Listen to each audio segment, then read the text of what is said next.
Wow. Hip-hop pioneers LL Cool J and Sean Combs. Your ancestor was not a slave. He was free. It's incredible. On the next Finding Your Roots. Tonight at 7 on Arizona PBS. Behind the crisis on the border, Stephen Miller and Jeff Sessions and myself had a dinner in this very room. by years of planning. The three men behind Zero Tolerance. They use their power over immigration in ways we have not seen for a generation. All new tonight at 9 on Arizona PBS. Explore new ideas and new worlds here on Arizona PBS, a community service of Arizona State University. Are your ducks in a row? Almost half of Americans do not have a proper estate plan. Estate plans are more than matters of money and inheritance. They can guide your future health decisions and provide special instructions for loved ones in your care. Put your mind at ease by getting your ducks in a row today.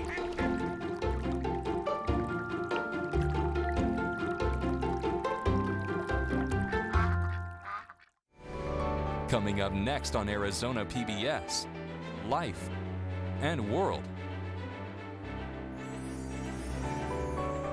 Arizona PBS celebrates a moment in time, made possible by Rock Springs Cafe. Before astronauts walked on the moon, they first took some giant leaps in northern Arizona. The Apollo 11 crew tested their skills and equipment on the surfaces of the Meteor Crater and Cinder Lake Crater Field.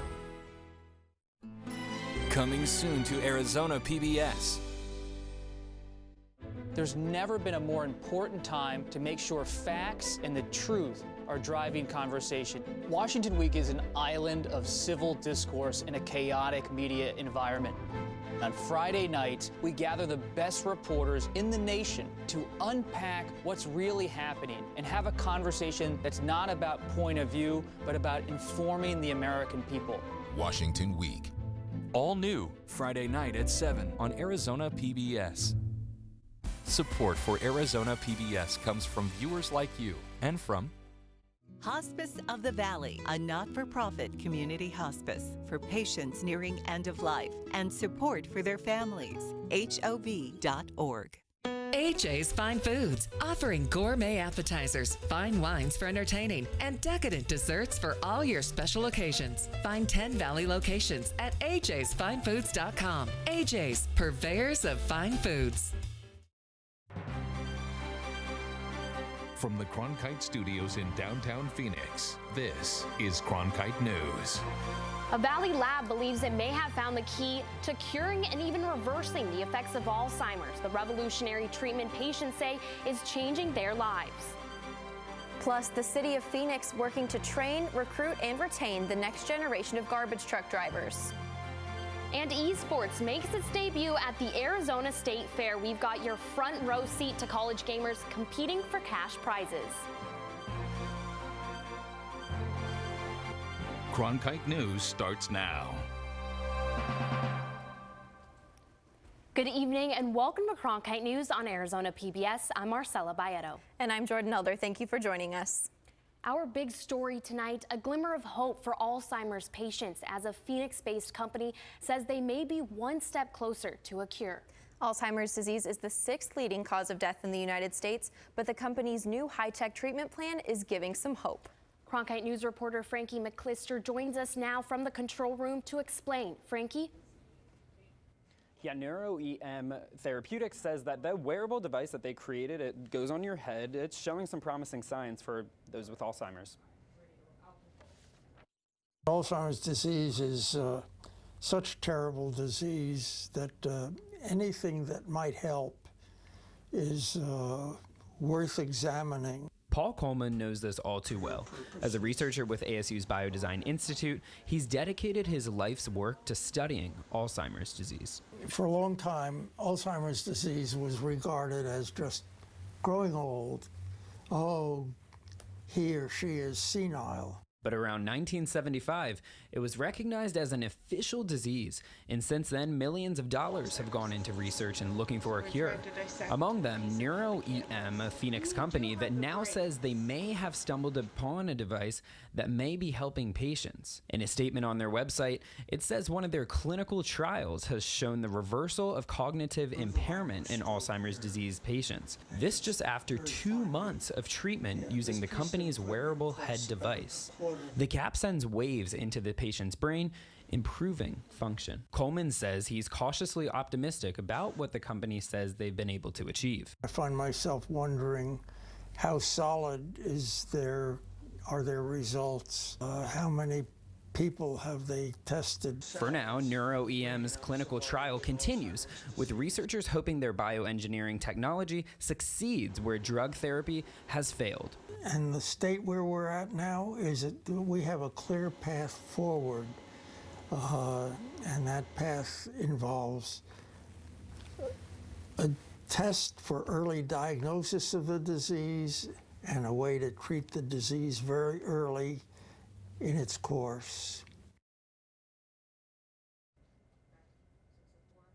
And that study included 8 patients in total. Now that cap, it's not available commercially yet, as it's still being in development. In the control room, I'm Frankie McLister, Cronkite News.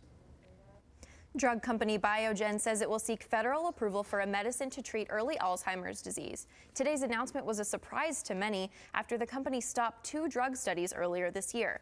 The new drug aims to help the body clear harmful plaques from the brain. Alzheimer's is the most common form of dementia.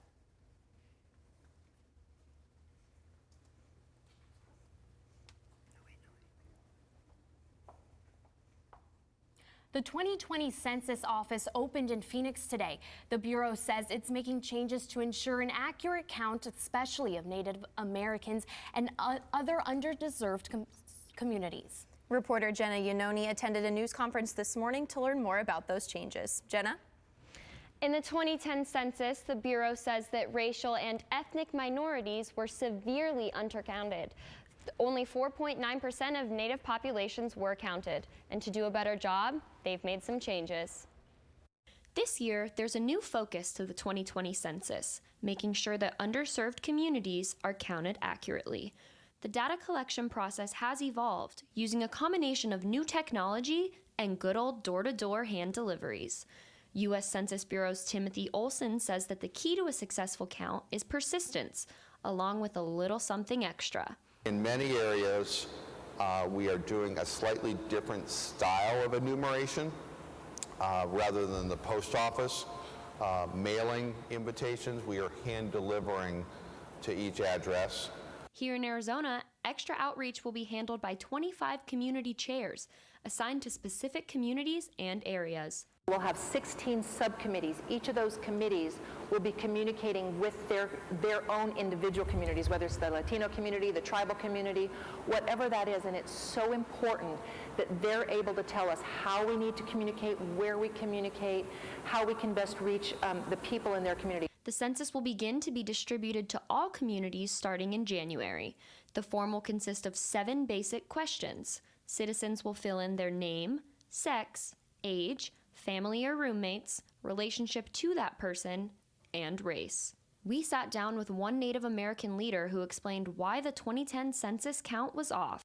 So from a long history and a very negative history with the federal government, I think a lot of American Indians have a huge distrust. Addressing these concerns of distrust and safety is a major focus this year.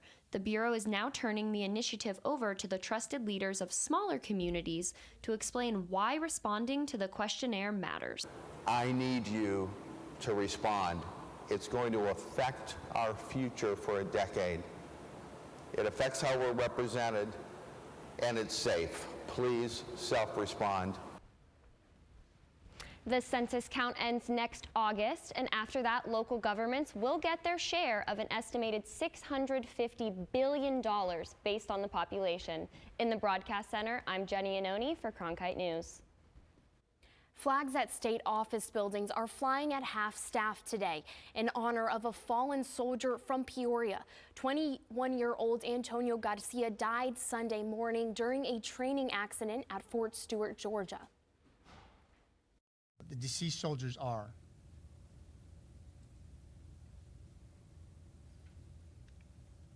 Sergeant First Class Brian Jenkins from Florida, Corporal Thomas Cole from Ohio,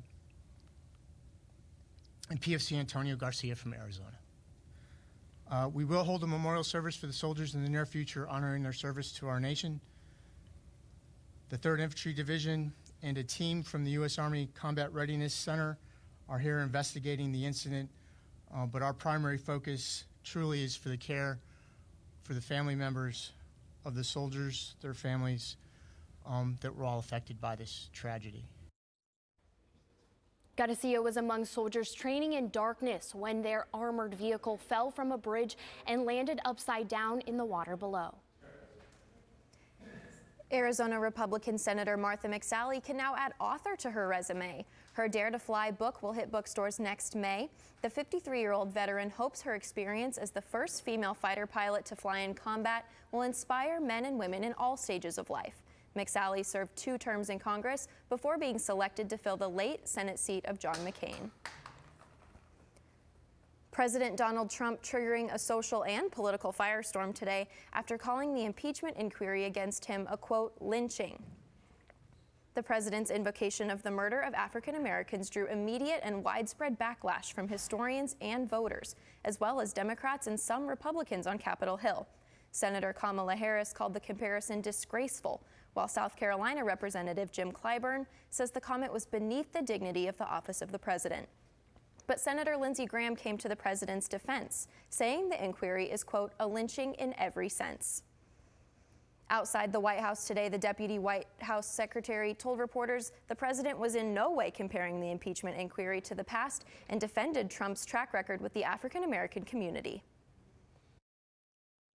Yeah, but the president's not comparing what happened to him with one of our darkest moments in American history. He's just not. What he's explaining clearly is the way he's been treated by the media since he announced for president. What the president has done for the African American community is something no other president has been able to accomplish in my lifetime. New CNN poll reveals 50% of Americans now support impeaching and removing the president from office. His approval rating remains steady at 41%. Up ahead, we're talking trash and showing you the push underway right now to keep Phoenix clean by training the next generation of sanitation workers. Coming up, I'll tell you in the 7-day forecast whether you should be experiencing lower temperatures as we move closer to Halloween. NBC anchor Lester Holt as he receives the 2019 Walter Cronkite Award for Excellence in Journalism. Attracting industry leaders from the media, politics, business, and education, the award luncheon is the Cronkite School's signature event. Tickets for the luncheon ceremony on Monday, November 4th at the Sheraton in Phoenix are available for sale at cronkite.asu.edu/luncheon or call 602-496-0482. I'm Judy Woodruff, anchor and managing editor of the PBS NewsHour. The journalists of tomorrow face a fast-changing media landscape, but quality news remains vitally important to our communities, our country, and our world. At ASU's Walter Cronkite School of Journalism and Mass Communication, students learn solid, reliable reporting, holding the powerful accountable, and rebuilding the public's trust. The Cronkite School and Arizona PBS, preparing the next generation for a stronger future of journalism. Join us each week on Catalyst, the show that explores new advancements, technologies, and innovations at Arizona State University that are shaping the future for tomorrow and beyond. Catalyst, Wednesdays at 9, right here on Arizona PBS. With wildfires, a scarcity of water, and other environmental issues facing the Earth today, it's critical to stay up to date with local impacts of a changing climate. That's why we created Elemental, covering sustainability, a multimedia collaboration between public television and radio stations. From climate change to water conservation to renewable energy and much more, Elemental covers the latest in sustainability news. Find our stories on our website, elementalreports.com. Driving a garbage truck isn't always a job everyone is lining up for. So to help find drivers, the City of Phoenix decided to grow their own by starting an apprentice program. Cronkite News reporter Peter Gong explains how it all works. Peter? I talked to John Lavelle, who is one of the success stories from the program. He graduated and now works as a garbage truck driver. I was very glad that I graduated. John Lavelle works as a garbage truck driver collecting garbage for the city of Phoenix. He inspects the garbage truck and gets ready to drive a route to collect garbage. While it's an everyday job for Lavelle, he was able to get the job through the city's year-long solid waste equipment operator apprentice program. It was intense, you know, every day is different, but this program gets you that skill to, you know, go through it without any problems. Through the program, apprentices get training to prepare for the job like operating a garbage truck. They are paid $16.09 per hour during the program, and once they complete the program and start as a garbage truck driver, they get paid $17.74 per hour. They go through a classroom setting first and they gain their permit. They learn about the road and heavy-duty equipment. According to Stellar, the city's apprentice program has successfully retained most of its graduates. The Center for American Progress finds that programs like the city's apprentice program are successful. It helps retain skilled workers and improve the work quality. The program also addresses the problem that the city faces when it comes to filling in their job vacancies. We were struggling with the private sector to attract drivers, and this program has helped us, build from within. As a result, workers including John Lavelle, who went through the program, are satisfied. The doors are open, it's a great opportunity. The city of Phoenix is looking to recruit more people for the apprenticeship program starting around January of next year. Live in the studio, Peter Gahn, Cronkite News. New tonight, Arizona's road infrastructure is in the top half of U.S. states. That's according to a recent study by Quote Wizard Lending Tree's online insurance marketplace. They ranked the condition and investment in roads for all 50 states based on an analysis of Federal Highway Administration data. Arizona ranked 32nd, with 50th place being best overall. So here's how they came up with that score. They say 19% of Arizona roads are in poor condition. The annual cost per motorist is $576, and 15% was spent on road repairs in our state. And now the wait is almost over. Finally, tomorrow, Arizona's first ever White Castle will finally open off Loop 101 and Via de Ventura. Hundreds of fans are expected to show up, but don't worry if you can't make it when the doors open at 8 a.m. They'll be serving fast food 24 hours a day, 7 days a week, with breakfast, lunch, dinner, and late night options. Plus, this will be the largest White Castle in the world and the first family-owned White Castle in the West. Also opening up tomorrow at 7:30 in the morning, Fry's Supermarket on 1st and Jefferson Street. This means downtown will no longer be a food desert for people living within a 1-mile radius. Experts say living in a food desert increases the likelihood of obesity, diabetes, and heart disease. After the break, the sun does a lot for the earth, giving us everything from vitamin D to power. But what about water? We'll take a look at the zero mass technology harnessing the sun's rays to keep Arizona students hydrated.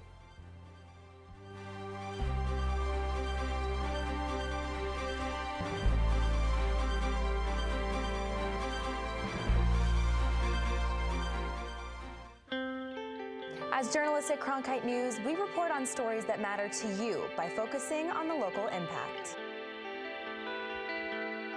We dig deeper and work tirelessly to keep you informed. Live in Wickerburg. Live in Los Angeles. In Cleveland. In Washington. In Louisville. From Jerusalem. Live in Philadelphia. From around the world to right here in Phoenix. At Cronkite News, we report the facts and stick to the truth.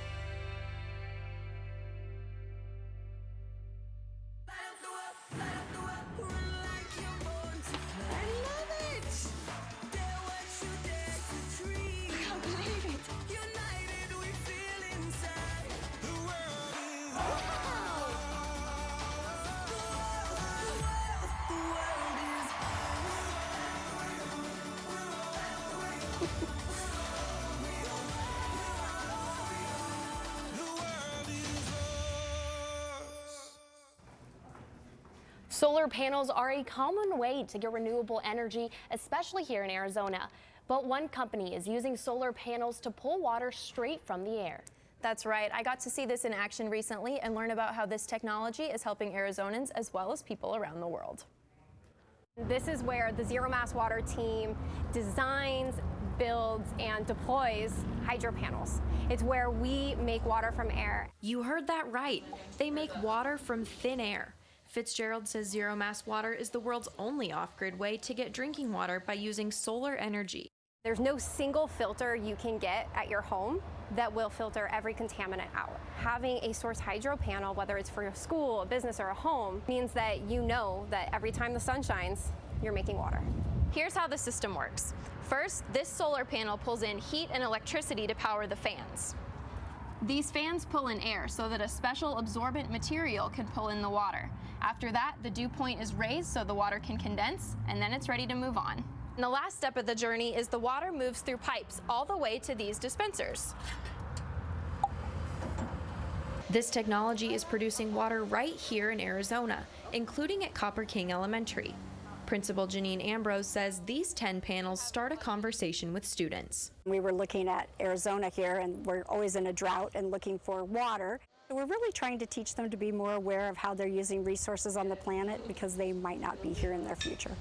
Students are taught alongside the technology. We are getting fresh water every single day by renewable sources that are in our world, basically. We can actually see it because it's like right next to us. Like, I think that's like really cool. We connect to it. We're finding out how this can work and then how we can do a better job of teaching kids about sustainability.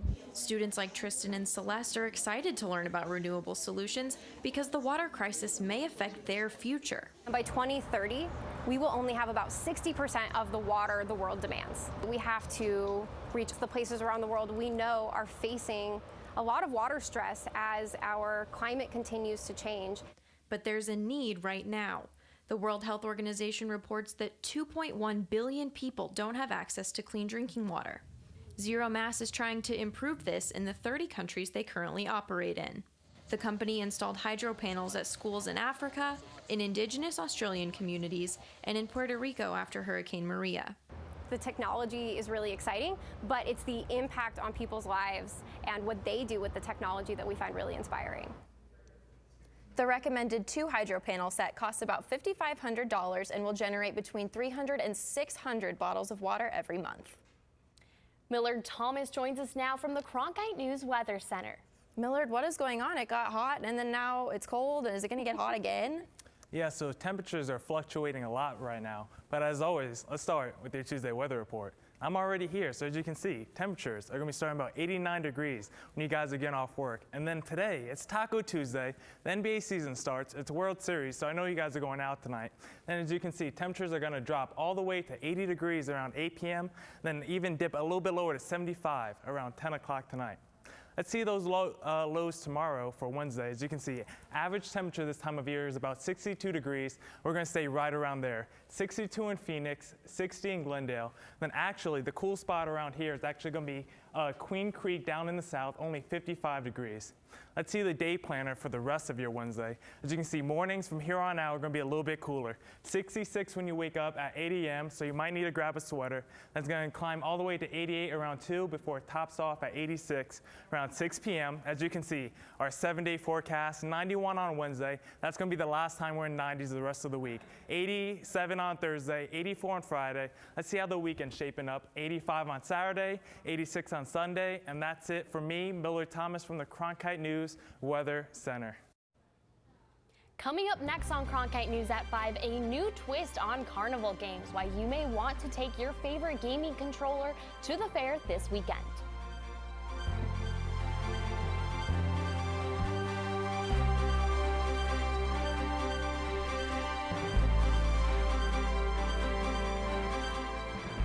Join Emmy Award-winning NBC anchor Lester Holt as he receives the 2019 Walter Cronkite Award for Excellence in Journalism.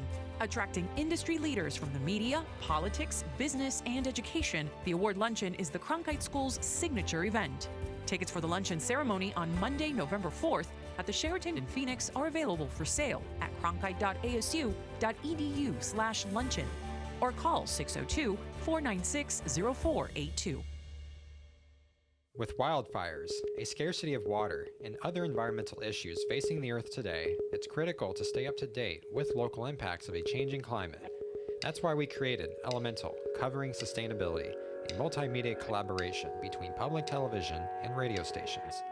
From climate change to water conservation to renewable energy and much more, Elemental covers the latest in sustainability news. Find our stories on our website, elementalreports.com. As journalists at Cronkite News, we report on stories that matter to you by focusing on the local impact. We dig deeper and work tirelessly to keep you informed. Live in Wickerburg. Live in Los Angeles. In Cleveland. In Washington. In Louisville. From Jerusalem. Live in Philadelphia. From around the world to right here in Phoenix. At Cronkite News, we report the facts and stick to the truth.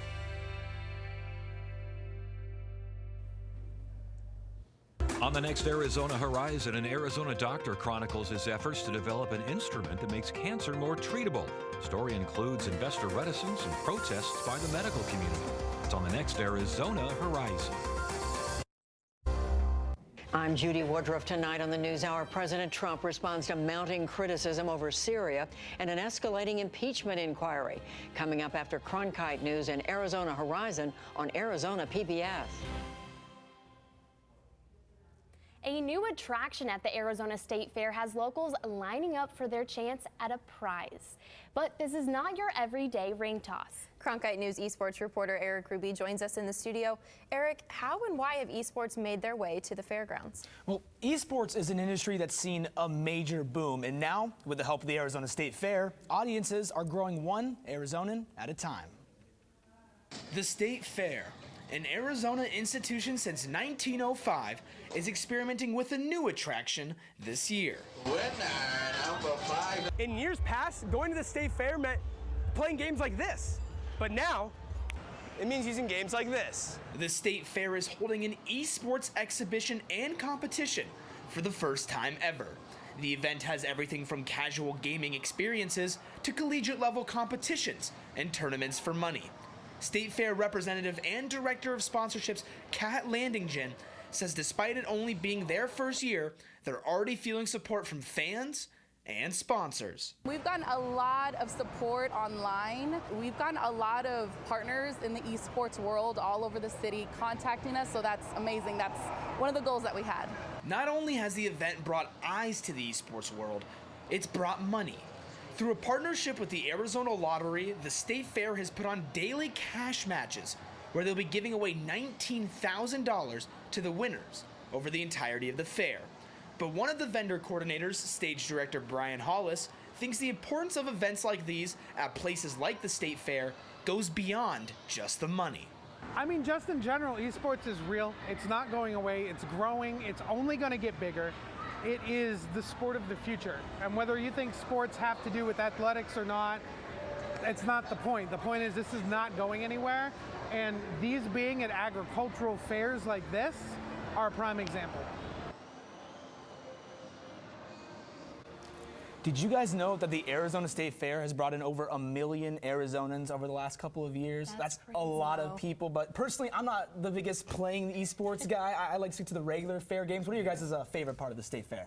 I'm really into the Ferris wheel, for sure, for sure. What about you? I like the whack-a-mole just because you get to hit them. A little aggression. Miller, what about you? I just like to eat all the fried Oreos, honestly. So just the fried Oreos. So you just come for the food.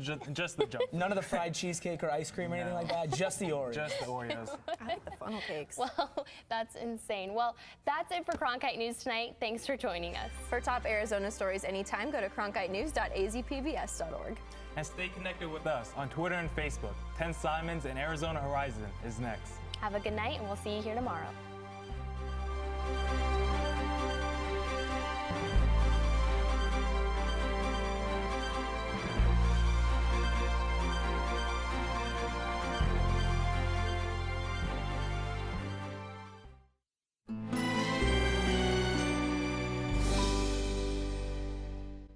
Did we overreact to fears of overpopulation?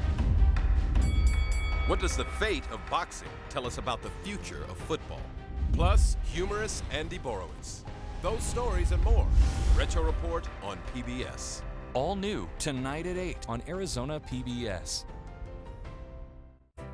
Explore new ideas and